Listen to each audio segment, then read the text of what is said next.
I want to thank Dr. Veith for his kind invitation, and I want to thank all of you because I think Chuck would agree with me that we both are learning a great deal from you, and it's particularly timely that we learn these things because we're writing a book and ought to be people who know some things. So you're helping us greatly. Like you, I got into classical Christian schooling for my children's sake. That was my driving motivation, and now, by God's grace, my children are a bit older. I have a son who's a rising college sophomore, my daughter a rising junior in high school, and it's just a blessing to see the fruition of the labor, if you will, just to see how they're turning out, how they value education, how they walk with Christ. And my son, certainly a far more articulate rhetorician than I even find delight in his critiquing of my speeches and presentations. You know, Dad, you should have used this rhetorical device. You know, you could have gone in your audience. But one of the dubious responsibilities I have in this talk and in this book, as one tries to take a concept, a movement, if you will, to a new level, as Dr. Veith indicated we will be trying to do in our book, one really has to do some self-reflection and even some self-critiquing. So one of the things that I'll be doing in this brief presentation is, well, hopefully showing some of the weaknesses in our approaches to classical and Christian education and helping us along toward a better understanding, in particular today, of the Trivium. So that's my hope. I have here, you would all know probably that there's an iconography that goes along with classical Christian schooling, and the chief icon is herself, Dorothy L. Sayers. Well, this I think must be a relic, because this is actually Dorothy L. Sayers, The Lost Tools of Learning. It's a little pamphlet. It cost 1 shilling, printed in 1940. Says it was a paper read at the vacation course in education, Oxford, 1947, by Dorothy L. Sayers. And by the way, if you've read any Sayers, she insisted on the L. She is Dorothy L. Sayers. We're not to shorten it at all. But the story behind this is just, it delights me. Lo and behold, one of my former students, not in a classical Christian school, but in a university setting, somehow, mysteriously, was tapped by the Archbishop of Canterbury to be his personal research assistant this academic year. And that means living in Lambeth Palace on the Thames River in London, the personal residence of the Archbishop. Well, as soon as he landed the job, he calls me and says, look, you have to come visit me while I'm living in Lambeth Palace. So my wife and I, sure enough, loaded ourselves on a plane back in late October, went over to London and spent half a week there, enjoyed morning prayer and Holy Communion in Lambeth Palace with the household. And during that visit there, this former student of mine who had been out sort of antiquing, as it were, in London, presented me with this lovely copy. As he was presenting it, he threatened that he had thought of presenting it to Douglas Wilson, but ultimately thought better of it, and I praised him for thinking better of it. But let me read to you perhaps one of the most famous passages in Sayers' brief essay. You know, it's interesting that a presentation, a talk, which was probably no longer than the talk I'm about to give, but now, a generation later, actually launches a movement in education.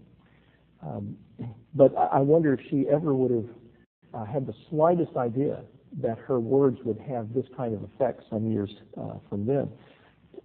She says here on page 7, if you're following along, is not the great defect in our education today a defect traceable through all the disquieting symptoms of trouble that I have mentioned, that although we often succeed in teaching our pupils subjects, we fail lamentably on the whole in teaching them how to think.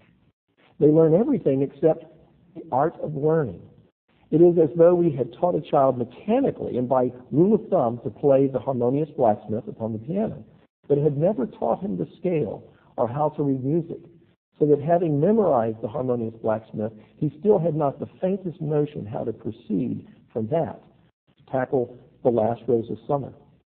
Why do I say as though?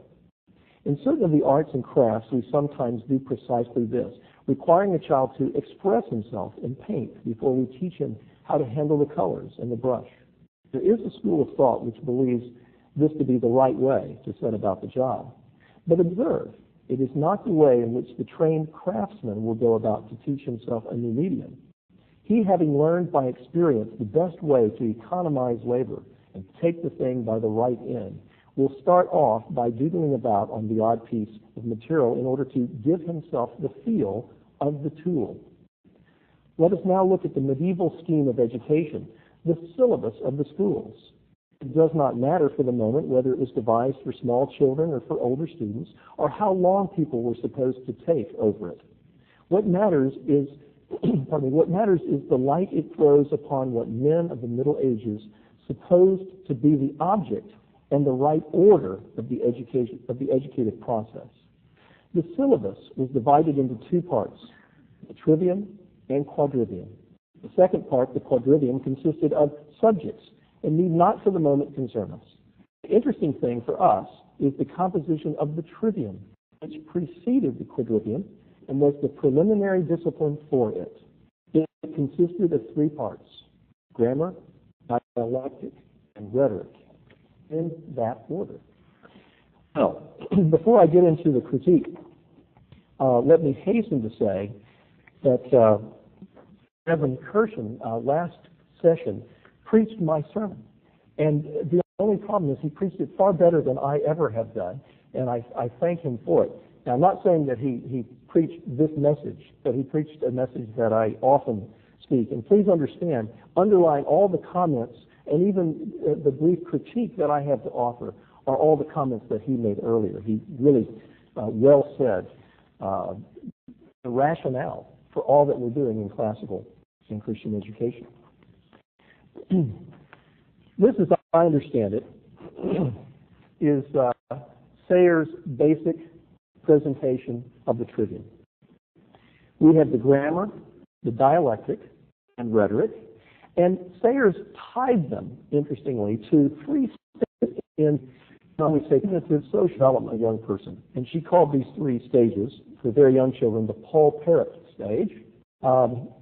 For children who are a little older, the PERT stage. And for high school age children or students, the poetic. And she describes these, the Paul Parrot, as being an imitative stage, the PERT as being an argumentative stage, and the poetic, as being an expressive stage. Well, in providing us this framework, Sayers really unwittingly is casting in stone. She's doing us both a favor and a disservice. She's casting in stone the notion that the classical Trivium is somehow wed in lockstep fashion to distinct and clearly defined phases in the cognitive and social development of the child. The problem that many of us have had with this paradigm from the very beginning is that it really isn't entirely, it doesn't entirely fit our experience. And I'd like to explain why that is. Now, despite our compulsion to pay homage to Ms. Sayers, we struggle to know at what stage or at what age, for example, the transition from Paul Parrot to PERT occurs, or at precisely what age the transition from PERT to poetic occurs. We've really always held our belief in the inerrancy of Mrs. Sayers' explication of the grammar, the dialectic, and the rhetoric with a slight air of skepticism. And it's really often weakened our defense of classical education in the face of criticism from the educational establishment. Again, I think perhaps Pastor Kirshen well overcame those criticisms, those arguments for us earlier today. We ask ourselves at times, is my understanding of the Trivium correct? I think it is. In fact, surely the outcomes that I observe, surely the way that the students are learning is evidence enough, proof enough, that we have the right perspective, the right view. We have the truth on this issue concerning the trivium. But again, when does the Paul Parrott stage end? Is it at age 13, age 12, is it at age 10? Is it age 11 for girls and age 13 for boys?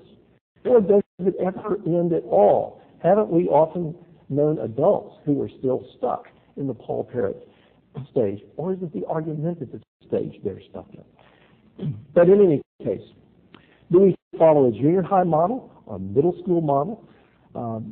When do we teach logic? Is it 10th grade? Is it 8th grade? Is it 6th grade? And when does rhetoric begin? Now, please understand, we really need a study in semantics, because as I read myself these words from Dorothy Sayers a few moments ago, I had a sense of hearing, as was pointed out in the earlier service, some of the language that if we're not careful we might construe to be the language of modern educators. Language that says, content doesn't really matter so much. It's how you teach, not what you teach. And in reality, that's not what Sayers is saying at all. She's saying, pardon me, very clearly, that we need to help students come to a grasp of the skills that they need, the knowledge that they need, and the virtues that they need to be well-educated men and women, well-educated Christians in an unchristian society. Well, it seems that our problem, really most of us like what we hear from Sayers, we like the structure, and I believe that we tend to like it because it is so much easier for us to just fit everything into a cubbyhole. We want someone to tell us exactly how things ought to be. One of the other points that I really especially appreciated from Reverend Kirschen earlier is as he was concluding, he was saying, now, am I rejecting all of progressive education? Is there nothing I can glean from it? Does the baby have to go with the bathwater? And his answer to his own question was, no. We need to look there and see what there is that we can glean from that. And I really, well, there's a concept in my circles called antithesis. And the easy way to apply antithesis from a Christian perspective to the world is to just separate ourselves from the world and have nothing to do with the world. If it came from the world, if it came from the secularists, then thank you so much. The gracious help, that is. One way of applying an antithesis is to just completely separate ourselves. But the more difficult way of applying an antithesis, if you will, is to apply it to everything and everyone individually. So that if I go to see a movie, for example, I assume some of you have that allowance in your personal lifestyles. But many Christians, of course, do not. They might simply say, all movies are off limits. That would be the antithesis that cuts out a whole entity. An antithesis that is a more difficult one would cut through it, if you will, so that I might see a movie and I might appreciate certain things about it, but I might not appreciate certain other things about it. I have to exercise discernment, and I have to be purposeful in my exercise of discernment. And as a teacher, I'm going to teach my students how to exercise that discernment. And I'm going to do it, by the way, at age-appropriate levels. Okay? Literature is the same way. Really, any medium. The evening news, for crying out loud, ought to be viewed this way. The antithesis cuts through, as it were, not necessarily around or out. Well, we need to apply that same kind of antithesis when it comes to approaches to education. One of the dangers, I feel, that we've had in this movement, and this particularly comes from our friends in Idaho, is, well, we reject all that has occurred, all of the instruction that we can, that we might receive from the educational establishment. Okay? I'm probably raising some eyebrows here, but I'm simply trying to make the point that while we believe we have landed upon a better way of educating, and let me make myself clear at that point, we believe we've landed upon a better way of educating. there still are some things that we can learn from others. And if we approach this whole process with a reasonable spirit of humility, then we're going to come away with a far better package than if we enter this process thinking we have all the answers. It was pointed out earlier, I think Dr. Leaf indicated in an early breakout session, the challenge we have as educators and as parents in this movement is that we're trying to provide our children, our students, with an education that none of us had. And that is a challenging effort. How do you help a child gain a classical education when you didn't have one yourself? Well, there are materials that we're getting. There is help that we're getting from various sources. In fact, let me take the opportunity for a commercial. If you haven't signed up for a subscription to the Classical Christian Educator, I can guarantee you will find articles from some of the people sitting in this room in the next editions of this. And these will be articles that are of practical help to you, as they have been to us. There are other resources, of course, books, and a lot of the curriculum that is used in this movement is helping all of us provide our children an education that we have never had. But let us keep a spirit of humility as we approach this.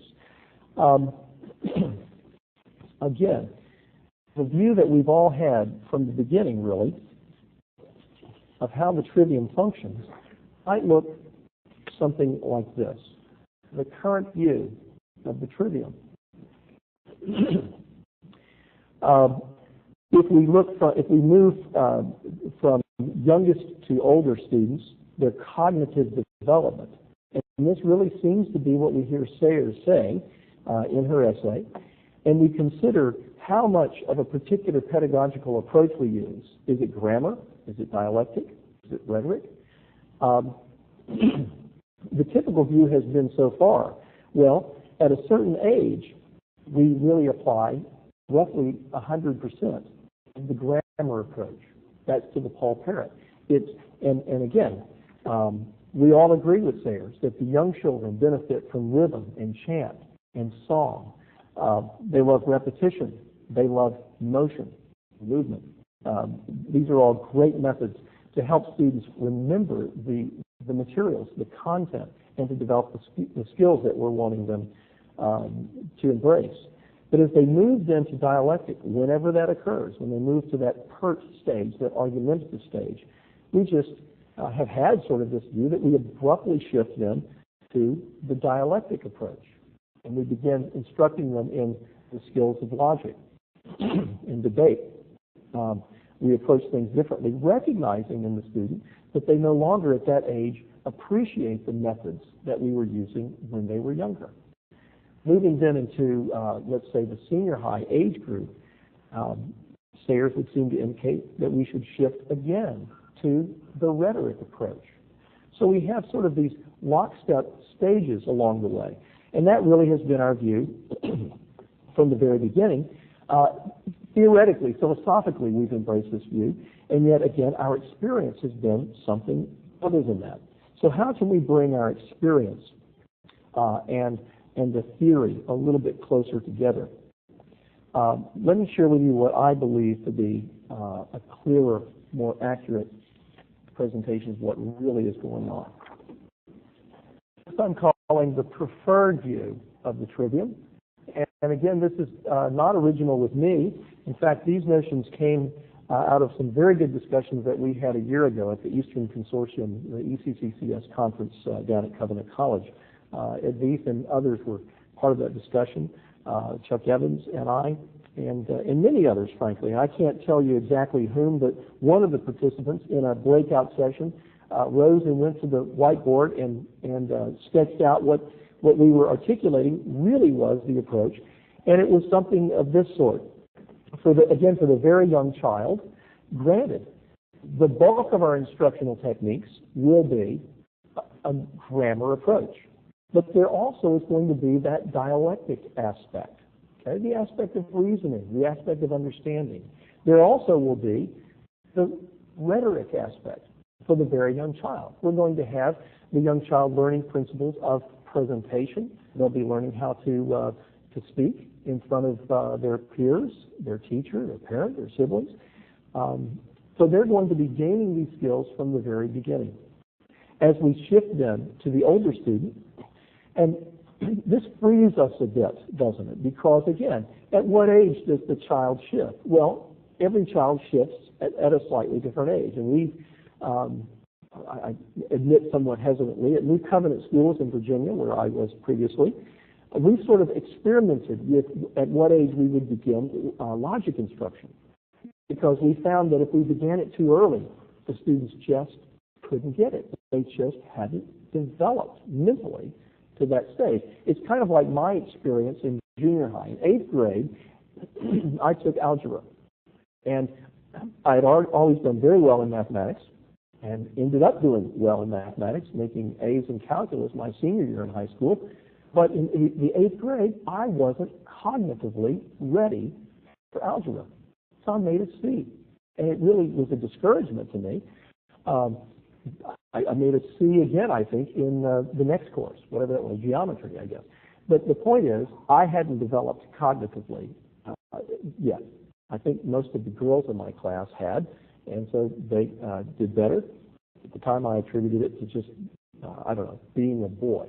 But had I waited a year, probably would have done much better. But when does that happen? How do we know when to begin? Well, if we are using a combination in our middle school, if you will, of the grammar, less grammar than we had before, and I'm not trying to actually suggest percentages here, this is just conceptual, less grammar techniques, less repetition, less song, less chant for those middle-aged students, more dialectic, more discussion, more give and take, more reasoning, and more rhetoric at that stage. Then shifting to high school, we're going to have far more rhetoric, a lot more presentation, a lot more development of ideas with the purpose of convincing, of persuading their peers and their teachers and their parents. Students become quite good at that, don't they? Dad, I really do need to stay out till midnight, and let me ply my rhetoric upon you.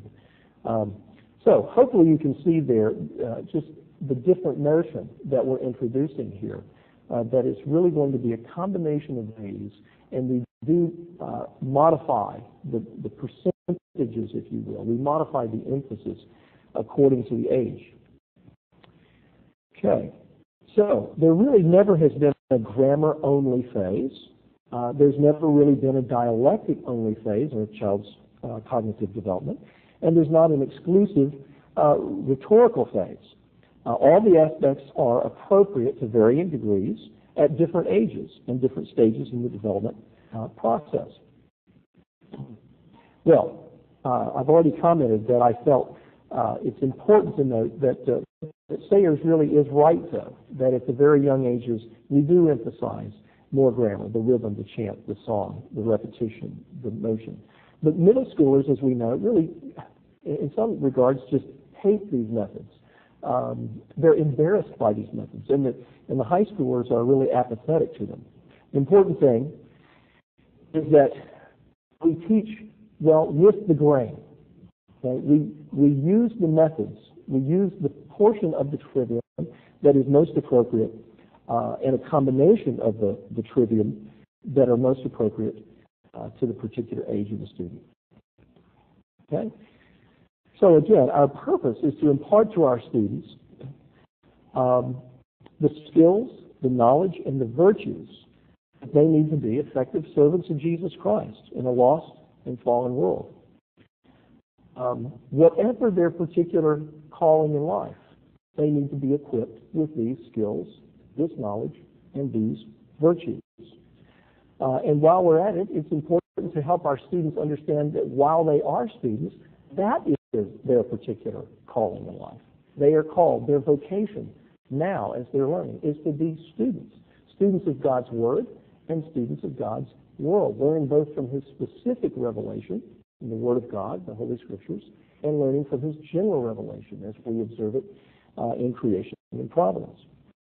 This really is a fulfillment, is it not, of the first and great commandment, that we're to love the Lord your God with all your heart, your soul, your mind, and your strength.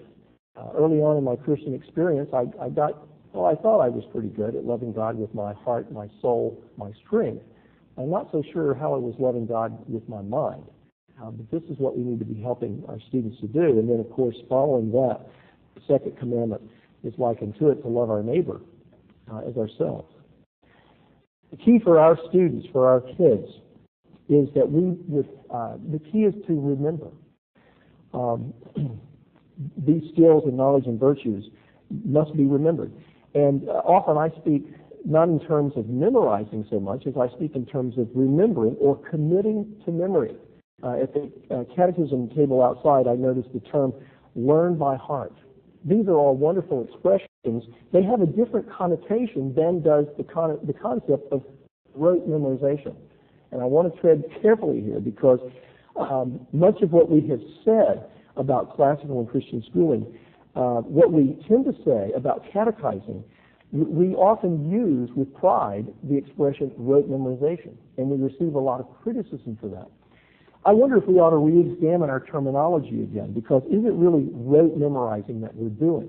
When we're employing methods that are helpful to remembering, whether they're doing the Latin chants, amo, amas, amat, amamas, amatis, amat, Wadea, Wades, you know, that isn't rote memorization. That's using a pedagogical technique which helps us remember. It helps us commit to memory. It helps us learn by heart. Catechizing, questions and answers, there's a rhythm, there's antipathy that occurs there.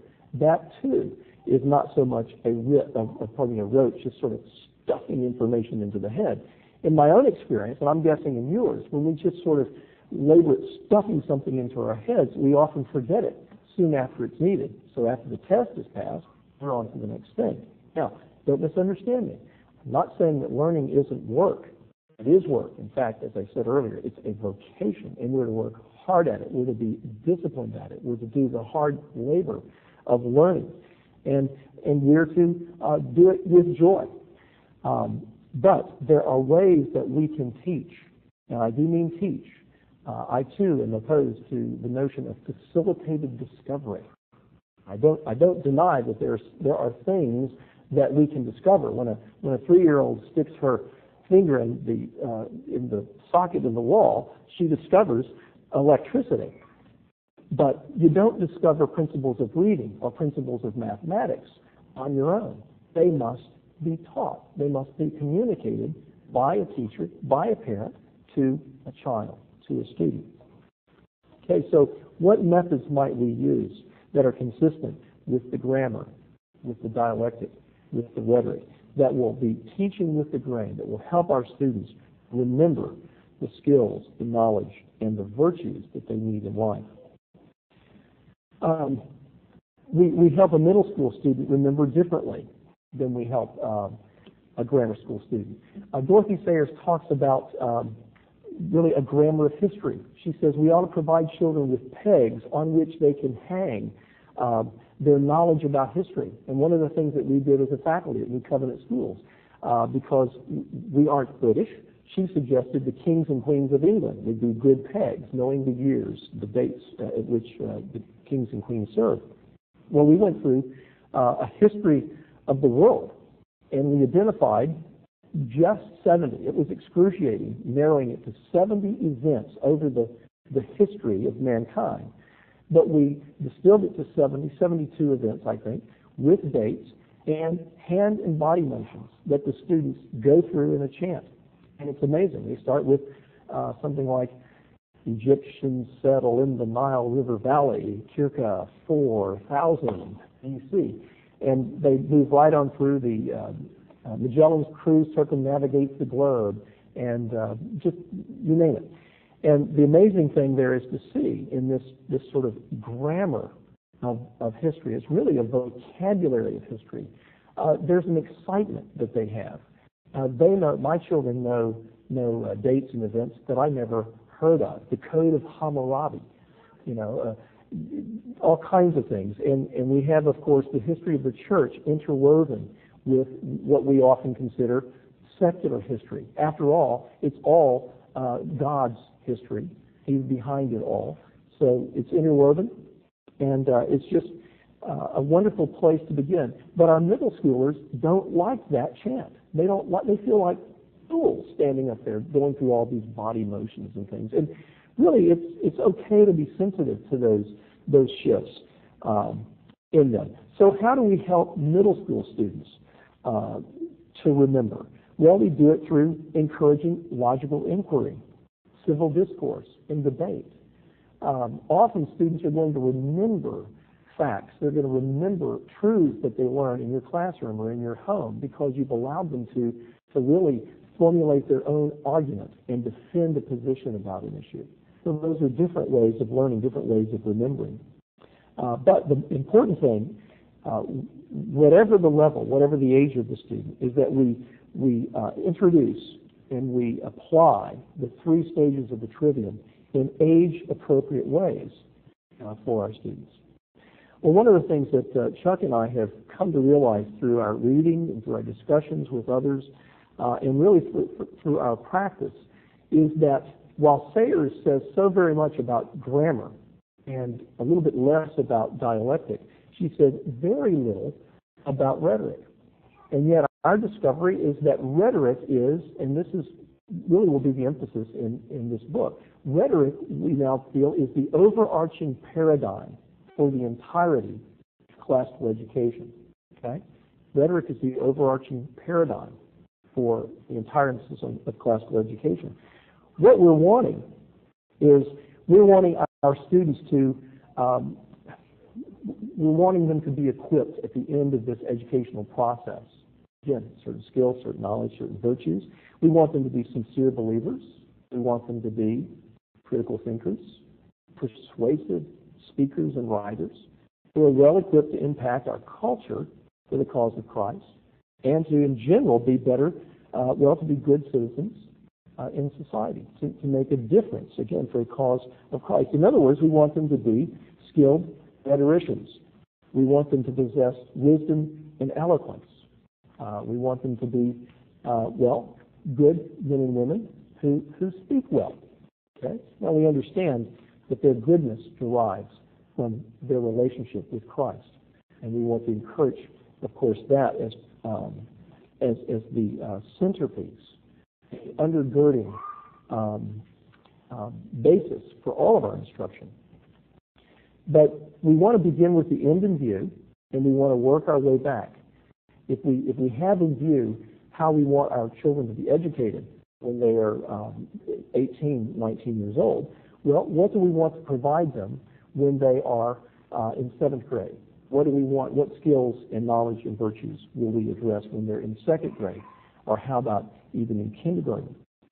This is the basis for the classical progymnasmata. Now, Chuck says it differently, and Christian Kopp tells us that Chuck's way is the right way, but if I try to say it his way, it'll mess me up. But the progymnasmata, these are the elementary exercises of rhetoric, which back right into the grammar school classroom, right into the kindergarten classroom. And Chuck presented earlier today a presentation which really delineates a whole system of how to introduce students to a progressive approach to becoming good rhetoricians. Well, sort of retooling, if you will, these lost tools of learning, retooling Sayers' Trivium. We have, and this I'm going to confess is really language that Dr. Veith has provided, but there is a trivium of the Trivium, and we need to be aware of this. I've been addressing it a little bit, but this gets at it a little more clearly. We have here, I'm indicating here, a grammar level subject, if you will, and I want to use as my example the math meeting that perhaps many of you use if you use Saxon math, for example. In dialectic, one of the subjects at that level is, of course, logic. And in rhetoric, one of the subjects is, in fact, rhetoric itself, the art of speech making and speech writing.